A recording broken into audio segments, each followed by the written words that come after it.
Banorët e Novoselës dhe fshatit Ferras, të cilët jetojnë përgjatë shtratit të lumit Vjos, po përballen sërish me frikën e përmbytjeve, pas rritjes së ndjeshme të nivelit të ujit dhe daljes së lumit nga shtrati në disa segmente. Situata ka sjellë shqetësim të madh tek familjet e zonës, të cilat prej vitesh jetojnë në kërcënimin e vazhdueshëm të këtij lumi të njohur për rrjedhën e tij të egër dhe të paparashikueshme. Frika e banorëve është më së justifikuar, pasi ata kanë përjetuar edhe më parë pasojat e rënda materiale dhe ekonomike nga përmbytjet e Vjosës. Rreshtit e pandërprera të shiut ditët e fundit kanë shtuar rrezikun e përmbytjeve, duke vënë në alarm familjet që jetojnë në afërsi të lumit. Shumë prej tyre shprehen se tashmë syti kanë nga qielli, duke shpresuar që moti të përmirësohet dhe rreshtit të ndalen sa më shpejt, pasi në të kundërt situata mund të përkeqësohet ndjeshëm. Sipas banorëve, çdo rritje nivelit të lumit Vjos shoqërohet me pasiguri dhe ankth, pasi një dalje më teshme Vjosës nga shtrati do të sillte dëme të mëdha në banesa, orendi shtëpiake, si dhe në tokat bujqësore dhe blegtorin, të cilat përbëjnë burimin kryesor të të ardhurave për familjet e zonës. Humbja e prodhimeve bujqësore apo e baktive do të ishte një goditje e rëndë për ekonominë familjare, duke i vënë banorët përballë vështirësive. Këtë shqetësim ata e kanë shprehur edhe gjatë prononcimeve të dhëna për televizionin 6+1 Vlora, ku kanë theksuar se kërkojnë ndërhyrje afatgjata për mbrojtjen e zonës nga përmbytja e lumit Vjos. Ata kërkojnë vëmendje më të madhe nga institucionet, si dhe masa konkrete për forcimin e argjinaturave dhe pastrimin e shtratit të lumit, nëse do të jetë e nevojshme. Ç'të themi, ja shikoj vetë. Ju rrezikoni? Po. Ne jemi për tej.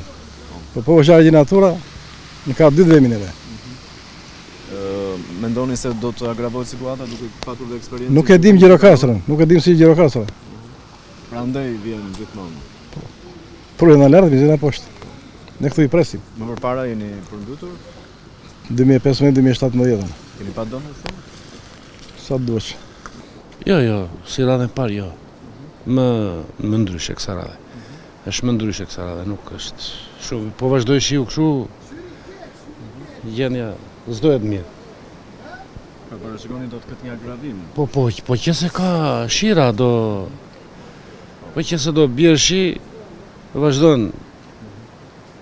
E rrezikshme, është parashikueshme lumi.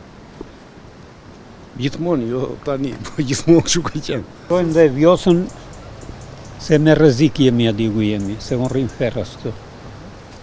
Pra mendoni se jeni të rrezikuar? Tash nuk e dim, varet nga larta, ujrat si mund vinë. Vitet e mbarshme jeni rrezikuar? Po, brenda mbanes.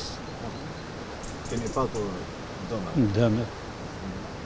Dëmet mëdha, jo dvogla, sidomos me baktit, me ushqimin e baktive, shumë problem. Mendoni se edhe këtë vit do të jetë një situatë e rrezikshme në këto ditë apo? Uj ka pasur me bolloj, po varet se si dashur, nuk e di. Ju kanë informuar? Nuk di.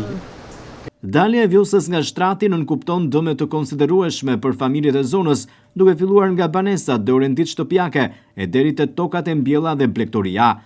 Të vetëdijshëm për rrezikun që i kanoset, një pjesë e banorëve ka nisur të marrin masa paraprake, duke zhvendosur sendet me vlerë, duke ngritur pajisje mbi nivelet më të larta dhe duke u përpjekur për mbrojtjen e pronës, në mënyrë që të mos gjenden të papritur përballë një situate të mundshme përmbytjeje.